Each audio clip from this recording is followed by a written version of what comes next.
نحمد و نصلی علی رسولہ الکریم، اما بعد، فاعوذ باللہ من الشیطان الرجیم، بسم اللہ الرحمن الرحیم۔ سلسلہ سوال جواب کے ساتھ میں ہوں عادل امتیاز۔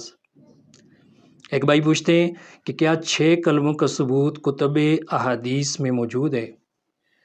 جی ہاں میرے بھائی، 6 کلمے جو ہیں یہ احادیث کی مختلف کتب کے اندر ان کے ثبوت ہمیں ملتے ہیں۔ پہلے 2 کلمے جو ہیں وہ ان کا تو انسان کے ایمان کا دار و مدار ہی ان کے اوپر ہوتا ہے۔ جب انسان اسلام قبول کرتا ہے تو اس کے ایمان کی جو بنیادی جو جز ہوتی ہے وہ ان کلموں کے اندر ہے۔ کلمہ شہادت اور کلمہ طیبہ پڑھ کر انسان اللہ رب العزت کی وحدانیت کا اقرار کرتا ہے اور نبی صلی اللہ علیہ وسلم کی نبوت کا اقرار کرتا ہے۔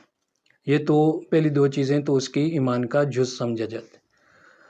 اور باقی جو کلمے ہیں، یہ تیسرا کلمہ، چوتھا، پانچواں، چھٹا، یہ مختلف کتب حدیث میں، بخاری شریف میں بھی یہ موجود ہیں۔ اسی طرح حدیث کی دیگر بہت ساری کتب ہیں، ان کے اندر اس کے ثبوت باقاعدہ موجود۔